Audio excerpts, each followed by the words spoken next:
Diyos lang ang makapagbabago sa ating mga puso, sa ating isip, sa ating pagkatao. At ang sabi dito, kaya ng karunungan ng mundong baguhin ang mukha. Baguhin ang mukha at kasarian ng tao, pero hindi niya kayang baguhin ang puso at asal nito. Amen. Maraming mga tao ngayon na pwede magmalaki sa Panginoon. Lord, yung babae, kaya namin gawin lalaki. Lord, yung lalaki, kaya namin gawin babae. Kaya. Pero yung asal, yung puso, hindi kayang baguhin dahil Diyos lang ang makababago at makapag-aayos ng puso ng isang tao. Unless inayos ng Diyos ang buhay ng isang tao, doon lang siya nagbabago. Kaya nga pagharap natin sa Panginoon, wala tayong pwedeng ipagmalaki dahil kaya tayo naging ganito, inayos niya lang tayo. Amen po ba?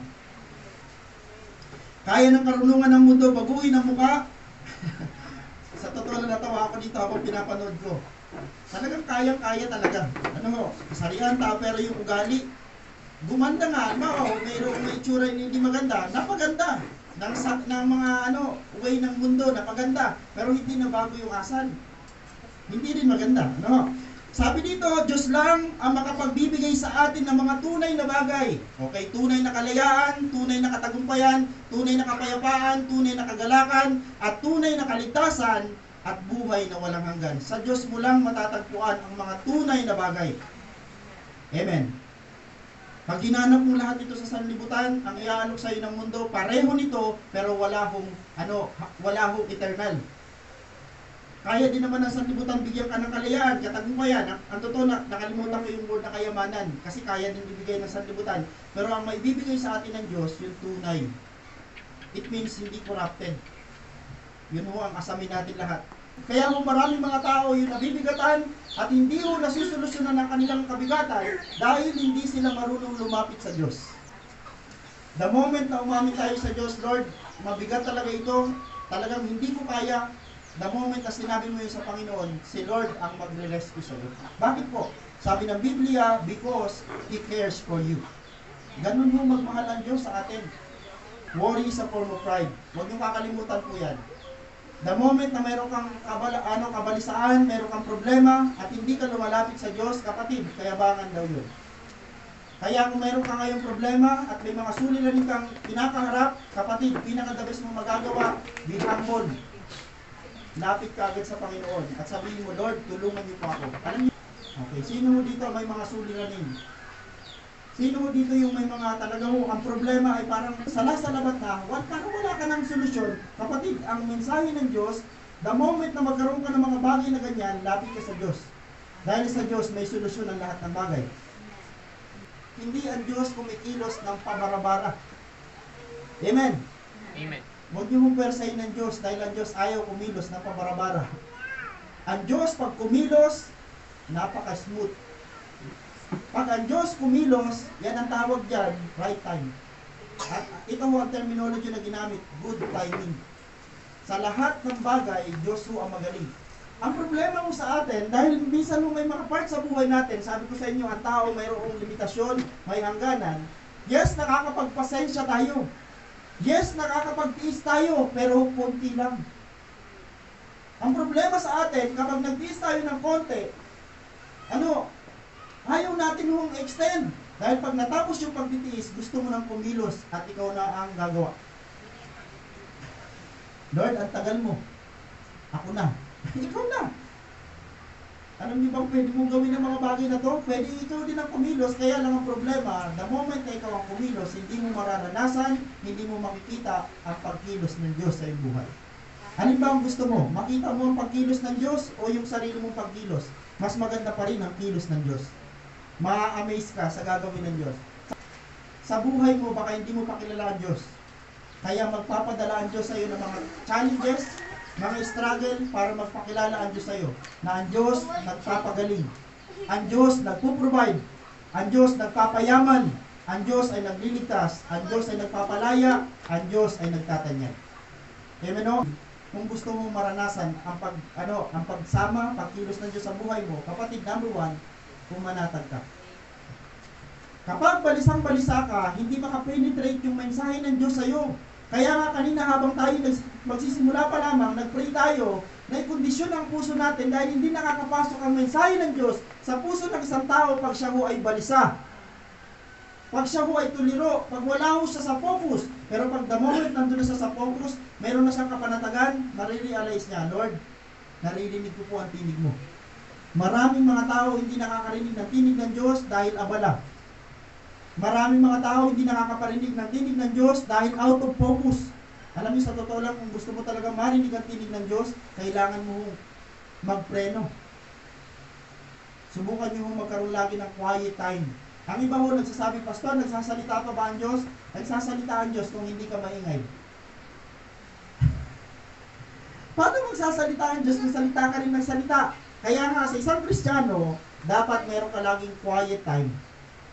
Dahil sa quiet time, maingay ang Diyos. Sa quiet time, nagsasalita kasi ang Diyos, nangungusap ang Diyos.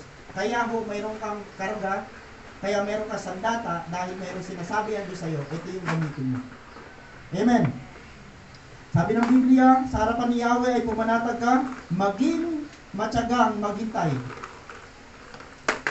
Ito ho, ang isa sa pinakamahirap gawin, yung matyaga na mag-aantay pa. Magkasama pala lagi yun. Pastor, marunong ako magantay, kung wala kang tiyaga, huwag na. Pastor, nag-aantay ako, magkasama pala yan dalawa ha, kailangan marunong kang magtiyaga ang nag-aantay. Dahil minsan, o kadalasan, ang tugon ng Diyos may katagalan. Nag-pray ka ba? Mayroon naman instant. May mga nag-pray na, Lord, sana po ngayong oras na to, tugunin niyo pa ako. On the spot, tinugon ng Diyos. Pero ho, bihira yun. Malimit ang tugon ng Diyos, nagkukonsume ng buwan, nagkukonsume siya ng taon, nagkukonsume siya minsan ng dekada. Sa Bible ho, ang mga taong kilala sa pananampalataya, kaya sila ho nataguriang may pananampalataya dahil natuto sila maghintay ng 25 years, 15 years, may tiyaga yun. Alam niyo, huwag natin minsan pangungunahan ng Diyos dahil the moment pinangunahan natin ng Diyos, doon ho nagkakamali-mali. Mas magaling pa ba tayo sa Diyos? Magaling ho ang Diyos. Kapag lilingkod sa Diyos, bawal ho ang iyakin. Bawal ho ang mahihina ang loob pag naglilingkod ka sa Diyos. Kasi kailangan dito may takot ka sa Diyos, wala sa tao. Amen? Hindi emotional ang paglilingkod sa Diyos. Dapat sa paglilingkod sa Diyos, buo ang loob mo. At dapat ang buhay mo talagang sa Kanya na. Kanino ka ba? Sa mundo o sa Diyos? Pili ka lang. Ipaubaya mo sa Diyos ang lahat ng bagay na hindi mo kayang gawin dahil ang Diyos magagawa ang hindi mo kayang gawin. Amen? Pag binago ng Diyos ang antas ng ating pamumuhay, huwag nating baguhin ang ayos ng ating asal. Manatili pa rin tayo, pag nasa taas, sabi ng Bible, manatili kayong nagpapakababa. Hindi ka na itataas ng Diyos kung nando ka na sa taas, pero ang utos ng Diyos, lagi ka magpakababa para manatili kang kanyang tinataas. Sabi ng Panginoon, ang hindi kayang gawin ng tao, kayang gawin ng Diyos. Kaya, leave it to God. May mga bagay ka ba na parang, Pastor, napaka-imposible ng problema ko. Napaka-imposible ng meron ako ngayon.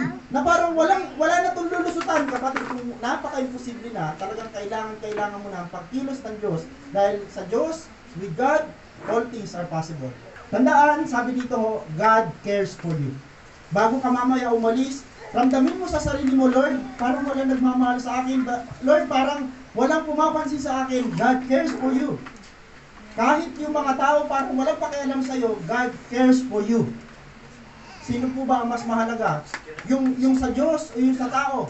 Huwag ninyong kakalimutan yan. He will defend you. Bakit ho? Because He is for you. Ito ang pinakamagandang pangako ng Diyos. Kapag ang Diyos ay panig sa atin, ito ang sabi sa Romans chapter 8 verse 31, what then shall we say to these things? If God is for us, who can be against us? Siguraduhin mo na ang Diyos ay kapanig mo. Dahil kapag ang Diyos ay kapanig mo, walang sino mang kayang tumalo sa iyo. Amen. Kaya lang ang problema, pag kapanig mo ang lahat ng tao sa mundo, pero ang Diyos ang kaaway mo, talo. Nag-gets po ba? Amen. Kapag ang Diyos ay panig sa atin, name it, kahit ano pa mo ang ipadala ng kaaway, name it, magbigay ka ng mga pangalan, magbigay ka ng mga problema, pag ang Diyos ay kapanig mo, hindi ka matatalo. Diyos ba naman ang kakampi mo? If God is for us, who can be against us? Yung backup mo, napakalakas. Yung bangka po talaga parang kumbaga yayanagin ka. Kahit anong lindol yan, dumating, kung hawak ka ng Diyos, easy lang ang buhay. Amen? Kaya ho napakasarap sa pakiramdam. Huwag na huwag ninyong kakalimutan. Kapag dumadanas ka ng mga bagay na parang ang bibigat, parang hindi mo kayang bitbitin, kapatid, kung kapanig mo ang Diyos, kayang-kaya mo yan pagtagumpayan. If God is for you, He can be against you. Sabi ng Bible. Come on. Sabi dito, ang mga bagay na di natin kaya. Wait. Ibig sabihin may kadugtong. Ang mga bagay na di natin kaya, ang mga bagay na hindi natin alam, ang mga bagay na wala tayong kontrol. Anong hamon?